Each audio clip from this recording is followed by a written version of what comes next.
Assalamualaikum warahmatullahi wabarakatuh. Alhamdulillah wassalatu wassalamu ala Rasulillah wa ala alihi wa sahbihi wa man tabi'ahu wa mawalah. Bapak-bapak, ibu-ibu, hadirin hadirat, alim ulama, cerdik pandai, tokoh masyarakat, yang besar tak dihimbau gelar, yang kecil tak disebut nama. Insyaallah kita semua hamba-hamba dimuliakan Allah Subhanahu wa taala. Amin ya rabbal alamin. Malam ini kita akan mengkaji biografi orang yang sudah membebaskan manusia min zulumatil jahli ila nuril ma'rifah, dari jahiliyah musyrik kepada cahaya tauhid, dari mulai sejak lahir sampailah meninggal dunia. Kita akan break sejenak saat salat isya insyaallah. Nabi Ibrahim punya anak bernama Ishak. Ishak punya anak bernama Yakub. Yakub punya anak bernama Yusuf. Yusuf punya saudara bernama Yahuza. Cucu cicit Yahuza ini turun ke bawah, ada yang jadi nabi bernama Daud. Daud punya anak Sulaiman. Sulaiman bercabang dua ke kanan, Zakaria. Kemudian Zakaria punya anak Yahya. Habis. Kemudian jalurnya yang satu lagi dari Sulaiman tidak langsung punya anak bernama Imran. Imran punya anak bernama Maryam, dan Maryam punya anak bernama Isa. Habis jalur pertama. Nabi Ibrahim punya anak bernama Ishak. Ishak punya anak bernama Yakub. Yakub punya anak Bunyamin. Turun ke bawah berakhir pada Yunus. Ibrahim punya anak bernama Ishak. Ishak punya anak bernama Yakub. Yakub punya anak Yusuf. Yusuf punya saudara bernama Imran. Beda Imran di sini dengan Imran ayah Maryam. Imran punya anak bernama Musa, dan Musa punya adik saudara bernama Harun. Turun ke bawah Ilyasan. Ini nabi-nabi yang dikenal dengan Bani Israel. Israel nama lain dari Yakub. Yakub nama lainnya Israel. Cucu cicit dari Yakub itu disebut dengan Bani Israel. Sedangkan asal dari kata Yahudi adalah Ibrahim punya anak bernama Ishak. Ishak punya anak bernama Yakub. Yakub punya anak bernama Yusuf. Yusuf punya saudara Yahuza. Cucu cicit Yahuza disebut dengan Yahudi. Semua Yahuza Israel, tapi tidak semua Israel Yahudi. Sedangkan Muhammad sallallahu alaihi wasallam jalurnya bukan dari jalur sini, tapi bertemu pada Ibrahim. Jalurnya adalah Muhammad sallallahu alaihi wasallam punya ayah bernama Abdullah. Abdullah anak Abdul Muttalib. Abdul Muttalib anak Hashim. Hashim anak Abdi Manaf. Abdi Manaf anak Qusay. Qusay anak Kilab. Kilab anak Murah. Murah anak Ka'ab. Ka'ab anak Lu'ay. Lu'ay anak Ghalib. Ghalib anak Fihir. Fihir anak Malik. Malik anak Nadar. Nadar anak Kinanah. Kinanah anak Khuzaimah. Khuzaimah anak Mudrikah. Mudrikah anak Ilyas. Ilyas anak Mudar. Mudar anak Nizar. Nizar anak Ma'ad. Ma'ad anak Adnan. Adnan bukan nabi. Namanya dibuat warna. Apa warnanya ini? Adnan karena nasab yang sahih disebutkan Nabi hanya sampai pada Adnan. Adapun dari Adnan ini ke atas banyak ikhtilaf sampai kepada Ismail, dan Ismail anak Ibrahim, mengalir darah Ibrahim dan Ismail pada diri Muhammad sallallahu alaihi wasallam. Inilah nasabnya. Nasab kita Pak Ustaz, nanti pertemuan lain kita kaji. Pada subuh hari Isnin 12 Rabiul Awal, menurut riwayat yang masyhur, kalau ada nanti ustaz lain ceramah 9 Rabiul Awal, itu dia pakai dari kitab Ar-Rahiq Al-Maktum. Banyak pendapat tentang ini, tapi yang masyhur 12. Tahun pertama sejak peristiwa tentara bergajah. Disebut dengan Amul Fil, tahun 571 kalau pakai kalender Romawi. Tahun 40 kekuasaan Kisra Anushirwan, raja Persia bernama Kisra.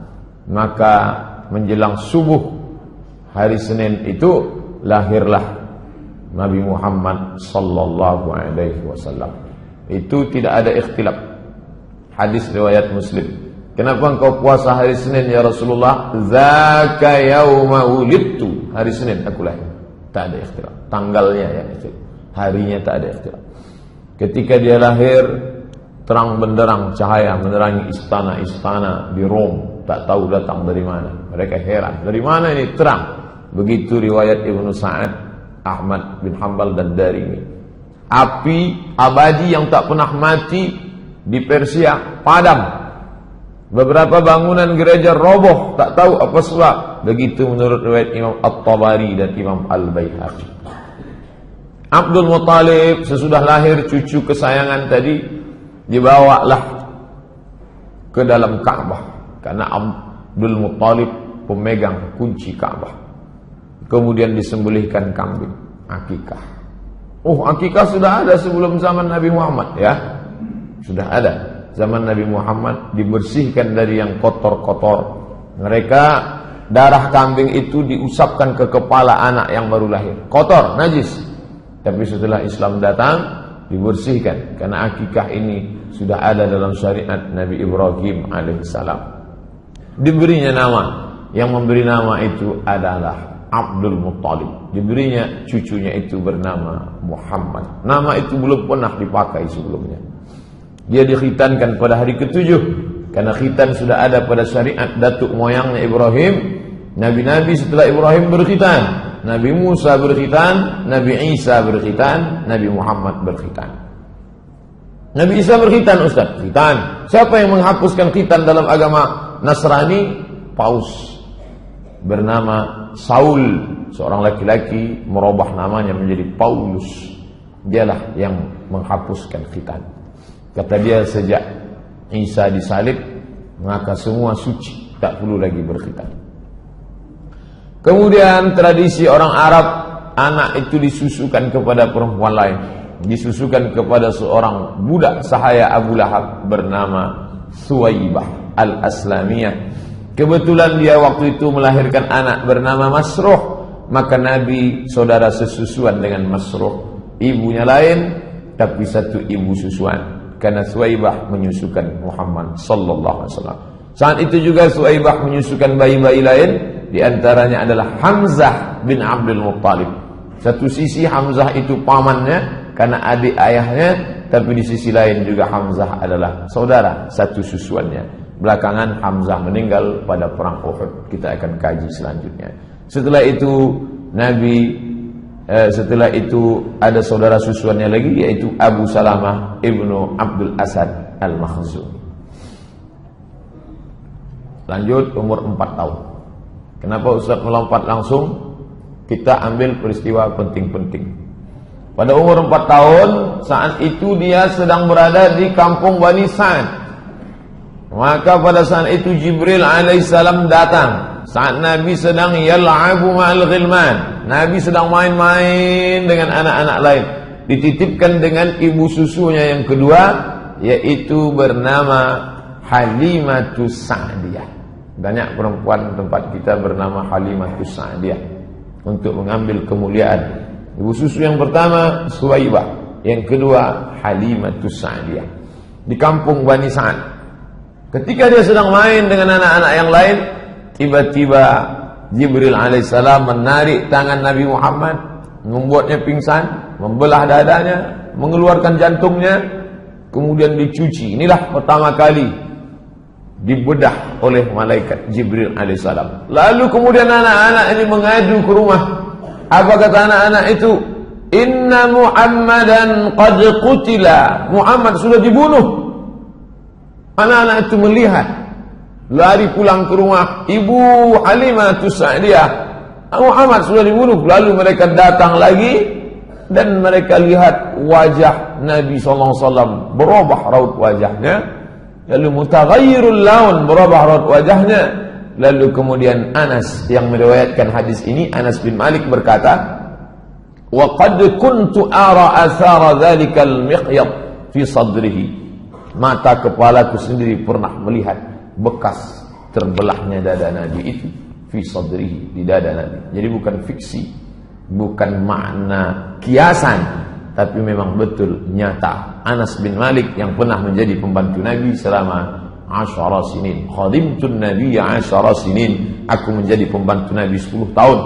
Membawakan air mandi Nabi, membawakan terompah Nabi, dan pernah dia melihat Nabi berbuka baju, nampaknya bekas itu di dada Nabi sallallahu alaihi wasallam. Lalu Halimatu Sa'diyah merasa takut. Khasyitu, aku khawatir ini anak ini ada apa-apanya.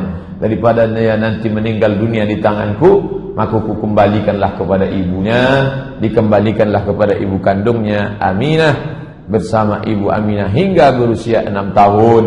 Lalu Aminah merasa perlu membawa anak ini untuk ziarah ke makam ayahnya yang sudah meninggal dunia ketika berdagang ke negeri bernama Yathrib.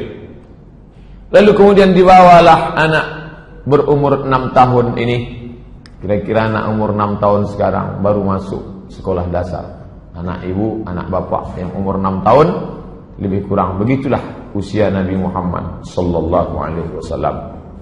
Dibawa berziarah ke makam ayahnya. Lalu kemudian dalam perjalanan pulang, hatta matat, meninggal Aminah di sebuah kampung bernama Abwa baina Makkah wal Madinah, terletak antara kota Makkah dan kota Madinah. Pulanglah Nabi sallallahu alaihi wasallam, pulang dari ziarah ke makam ayah, baru saja menemukan makam ayah, hilang pula ibu. Pulang dalam keadaan yatim piatu. Umur 6 tahun. Muhammad sallallahu alaihi wasallam.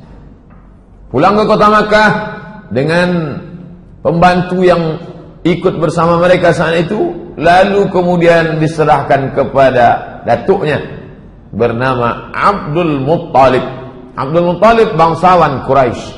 Kalau dia mau duduk di samping Ka'bah, maka sudah disiapkan yudha'u firash li Abdul Muttalib. Ini tepi Ka'bah sudah disiapkan di situ kasur untuk tempat duduk Abdul Muttalib. Anak-anaknya satu pun tak ada yang berani. Anak Abdul Muttalib laki-laki 10 orang. Abbas bin Abdul Muttalib, Abu Lahab bin Abdul Muttalib, Hamzah bin Abdul Muttalib, Abdullah bin Abdul Muttalib, Abu Talib bin Abdul Muttalib. Itu yang 5 itu yang masyhur. Abu Lahab kafir masuk neraka, Hamzah masuk Islam, Abu Talib ayah Ali bin Abi Talib, Abbas bin Abdul Talib ayah Abdullah bin Abbas, dan ayah Nabi Muhammad SAW. Adapun yang 5 lagi tidak masyhur, 5 perempuan. Satu pun anak laki-laki ini tak berani duduk di situ. Tapi kalau sudah datang Nabi Muhammad SAW, duduk Nabi di kasur itu bebas, cucu kesayangan. Bapak yang sudah punya cucu bisa membayangkan cucu enak saja duduk memegang kepala datuk karena ayahnya sudah meninggal dunia. Dan ketika Nabi Muhammad duduk di atas kasur itu, paman-pamannya menariknya. Lalu kemudian apa kata Abu Abdul Muttalib? Kata Abdul Muttalib, da'u, biarkan ibni hadza, anakku ini, biarkan dia. Wallahi, demi Allah, inna lahu lasya'nan, sesungguhnya nanti cucuku ini punya kedudukan yang luar biasa. Mungkin batinnya sudah melihat. Inna lahu lasya'nan. Summa yajlisu ma'ahu, duduklah Datuk Abdul Muttalib bersama cucu kesayangan ala firashihi, di atas kasur, wa yamsah zahrahu, diusapnya pundak cucunya itu, disapunya pundak cucu kesayangan, wa yasurruhu, kemudian dia senang, wa yusirruhu ma yarahu yasna, dibiarkannya cucunya itu berlari-lari. Saat itu Nabi SAW diasuh, dibesarkan, kemudian pada umur 8 tahun 2 bulan 10 hari meninggal pula lah datuknya Abdul Muttalib. 2 tahun, 6 tahun meninggal ibu, diasuh oleh datuk. Umur 8 tahun 2 bulan 10 hari meninggal Abdul Muttalib. Begitu diriwayatkan oleh Imam Ibn Ishaq. Lalu kemudian diasuh oleh, irtahala bihi Abu Talib, dibawa oleh pamannya bernama Abu Talib. Ketika itu umurnya 12 tahun. Meninggal Abdul Muttalib, maka berpindah ke asuhan paman bernama Abu Talib. Abu Talib pedagang. Li'ilafi Quraisy, perjalanan orang Quraisy, ilafihim rihlatasy syita'i was-shayb. Musim dingin syita mereka pergi ke Yaman. Musim panas mereka pergi ke negeri Syam. Dalam perjalanan itu sampai mereka ke sebuah negeri bernama Busra. Kemudian mereka berhenti untuk bernaung. Keluarlah pendeta dari gereja itu bernama Bahirah. Apa kata Bahirah? Hadza sayyidul alamin. Ini anak ini sayyidul alamin, pemimpin semesta alam. Lalu kemudian heranlah Abu Talib, kenapa pendeta ini tiba-tiba keluar? Zaman itu pendeta tak ada keluar, pendeta hanya di dalam gereja saja. Lalu kemudian dia tanya, kenapa kamu mengatakan begitu? Ma ilmuka bidzalik? Dari mana kamu tahu itu? Apa kata Bahira? Innakum hina ashraftum minal aqabah. Ketika kamu tadi berada di atas bukit mau turun ke bawah, aku melihat lam yabqa hajarun wala syajarun illa kharra sajida. Semua pokok kayu dan batu-batu bersimpuh sujud. Wala yasjudani illa linabiyyin. Itu pokok kayu dan batu tidak sujud kecuali hanya kepada Nabi. Wa inni a'rifuhu bi khatimin nubuwah. Aku mengetahui itu dari khatim, stempel kenabian. Lalu kemudian wa inna najiduhu fi kutubina. Kami sudah melihat tanda-tanda itu di dalam kitab suci kami. Pendeta Bahira memuliakan, disambutnya bidhiyafah sebagai tamu. Lalu kemudian sa'ala Abu Talibin ayyaruddahu. Hai Abu Talib, antarkanlah anak ini pulang ke Makkah. Jangan kau bawa dia ke negeri Syam. Heran Abu Talib, kenapa saya bawa? Dia bantu-bantu saya dagang. Ini keponakan saya. Kalau saya bawa ke negeri Syam, kenapa? Karena di negeri Syam itu khaufan alaihi minar Rum wal Yahud. Karena di sana ada orang Romawi Yahudi yang memang sudah menunggu-nunggu Nabi terakhir. Kalau mereka lihat ternyata bukan dari keturunan Yahudi, mereka akan membunuhnya. Maka Bahira mengatakan, bawalah dia pulang. Saat itu umur Nabi 12 tahun. Masuk umur 20. Pada ketika dia berumur 20, maka pada saat itu terjadi perang besar di sebuah pasar bernama Uqas, pasar Uqas. Perang antara Kinanah dan Quraisy. Suku besar darah biru Quraisy berperang dengan Kinanah di pasar Uqas. Penyebabnya salah seorang suku Kinanah membunuh 3 orang suku Qais. Maka disebut perang Al-Fijar karena mereka melanggar larangan perang di bulan haram. Nabi SAW ikut perang itu, menyiapkan anak panah untuk paman-pamannya. Anak panah yang panjang, di pangkalnya diberi bulu ayam, ujungnya diberi timah besi, seperti kita kemarin Sabtu Senin. Nabi SAW menyiapkan itu. Inilah perang pertama yang diikuti Nabi SAW dengan pamannya. Pekerjaan Nabi sehari-hari, Nabi mengembalakan kambing Bani Sa'ad. Bani Sa'ad suku yang besar, kambing mereka banyak. Dan Nabi SAW mengembalakan kambing-kambing itu. Dan kemudian setelah itu Nabi berdagang bernama Sa'ib bin Abi Sa'ib Al-Makhzumi. Nabi tidak punya barang dagangan. Barang dagangan milik orang, pemodal, orang kaya, dibawakan. Dagang ke Yaman, pergi ke negeri Syam. Negeri Syam itu sekarang sudah menjadi 4 negara. Suriah, Lebanon, Palestina, Yordania. Lalu kemudian pada musim dingin mereka turun ke bawah, pergi ke Yaman. Jadi kalau dihitung sekarang dagang Nabi itu Yaman, Saudi Arabia, Yordania, Suriah, Lebanon, Palestina. 6 negara, ekspor impor. Jadi jangan bayangkan Nabi jualan antar kelurahan. Nabi itu luar biasa. Bersama As-Sa'ib bin Abi Sa'ib Al-Makhzumi. Umur 25 tahun. Di antara pemilik barang yang dibawakan Nabi barang-barangnya adalah seorang perempuan bernama Khadijah binti Khuwailid. Imra'atun, seorang perempuan tajiratun, kaya, zata syarafin, mulia, wa malin, banyak harta. Banyak yang sudah meminang dia, tapi dia tak ada terima. Lalu kemudian setiap kali barang ini dibawa laku keras. Maka dia heran, dia cari informasi, siapa yang membawa barang yang laku ini? Ternyata yang membawa itu ada seorang anak muda berusia 25 tahun bernama Muhammad sallallahu alaihi wasallam.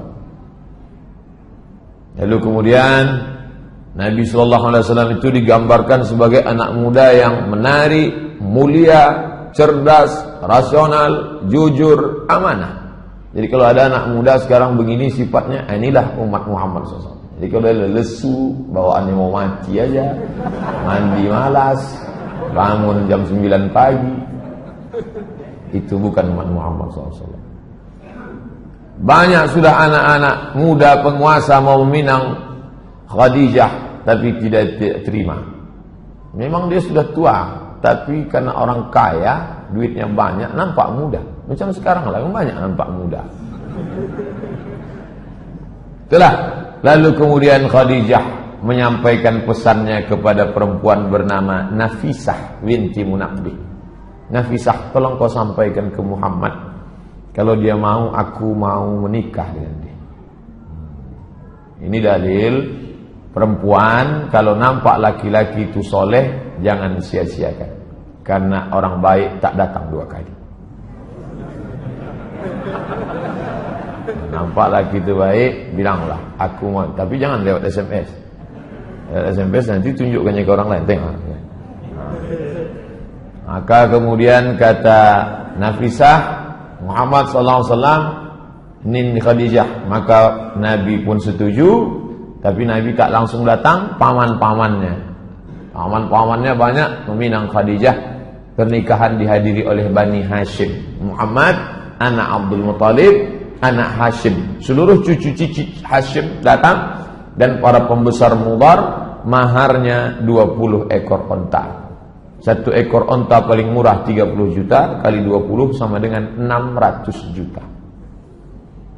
600 juta itu 3 biji eras. Jadi jangan bayangkan Nabi Muhammad itu miskin, susah, melarat.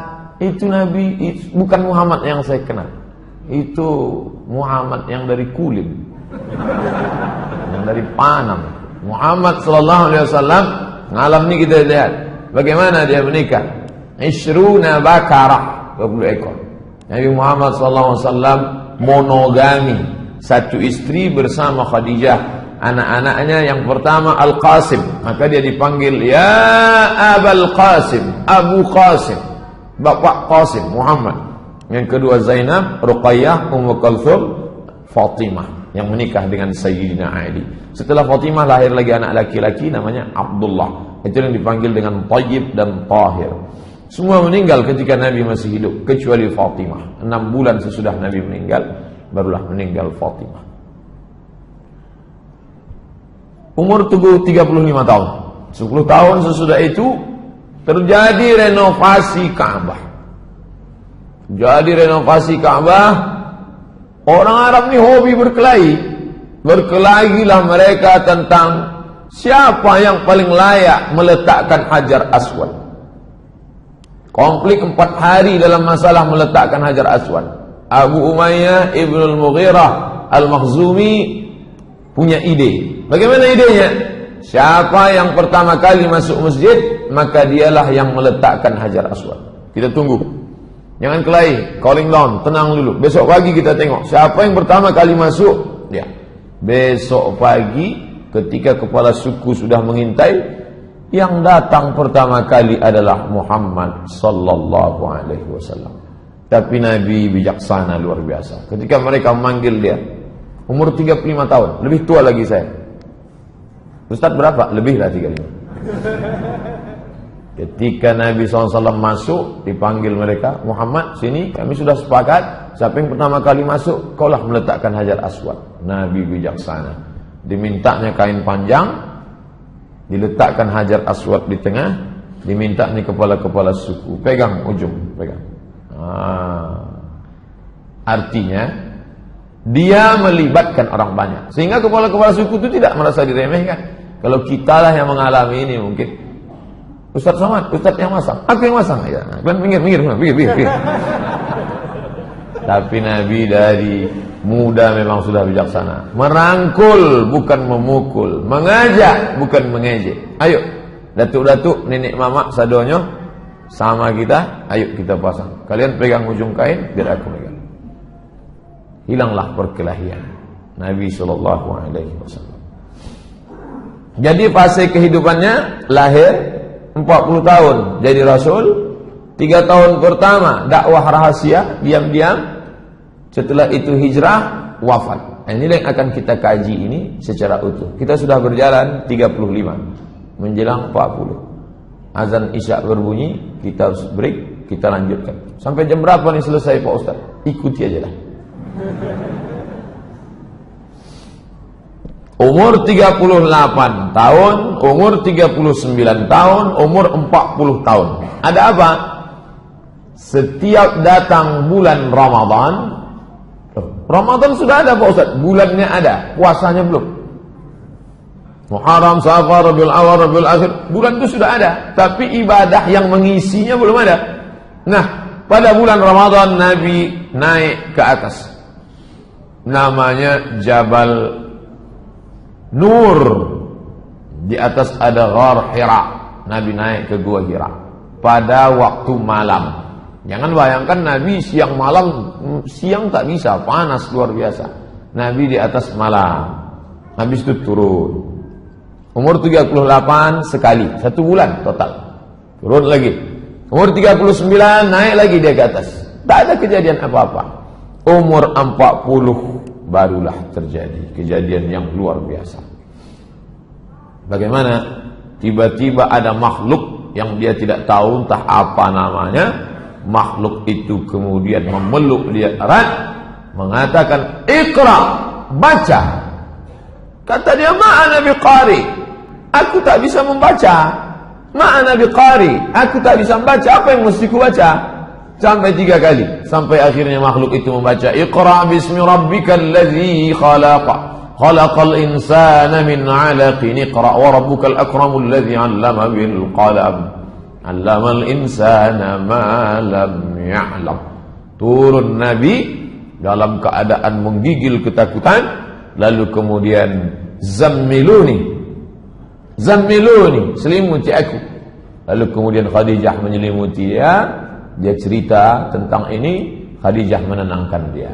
Itu bukan apa-apa, tidak mungkin, karena engkau orangnya baik, menyambung silaturahim. Tapi aku akan bertanya kepada saudaraku Waraqah bin Naufal. Waraqah bin Naufal berdialog panjang. Dalam dialog itu kata Waraqah bin Naufal, menurut kitab yang aku baca, Waraqah bin Naufal membaca kitab Taurat, kitab Injil. Menurut kitab yang ku baca, maka yang datang kepada Muhammad itu adalah namus, malaikat yang pernah datang kepada Musa, yang pernah datang kepada Isa. Sebelum itu dia pernah datang kepada Ibrahim. Dan demi Allah, nanti suamimu itu akan terusir dari kota ini. Seandainya nanti aku hidup, aku orang pertama yang akan menolong dia. Kata Waraqah bin Naufal. Tenang batin Nabi, tenang fisik Nabi. Yang menenangkan itu adalah Khadijah. Nabi berumur 40 tahun. Umur 41, umur 42, umur 43. Disitulah dakwah sir, sembunyi, diam-diam. Perempuan pertama kali yang masuk Islam Khadijah binti Khuwailid. Jadi kalau ada orang bertanya mana lebih mulia, laki-laki apa perempuan, cukuplah perempuan mendapatkan keutamaan, karena perempuan pertama kali yang beriman kepada Muhammad sallallahu alaihi wasallam. Budak hamba sahaya yang pertama kali beriman Zaid bin Harithah. Budak sampai-sampai mereka menyebutnya Zaid bin Muhammad, Zaid bin Muhammad. Turun ayat, "Ma kana Muhammadun aba ahadin min rijalikum." Muhammad bukan ayah kamu, walakin Rasulullah, dia Rasul utusan Allah, anak angkat Nabi. Anak laki-laki yang pertama beriman, Ali bin Abi Thalib. Jarak umur Nabi dengan Ali 30 tahun. Jadi kalau waktu itu Nabi umurnya 40, maka umur Ali bin Abi Thalib 30 tahun. Pria dewasa yang pertama kali masuk Islam, Abu Bakar Siddiq. Jarak dia dengan Nabi 2 tahun. Nabi 40, Abu Bakar 38. Bapak yang berumur 38 saat itu menjadi Abu Bakar Siddiq. Yang berumur 10 tahun saat itu menjadi Ali bin Abi Thalib. Berumur 55 tahun Khadijah. Saat itu umur Khadijah 55 tahun.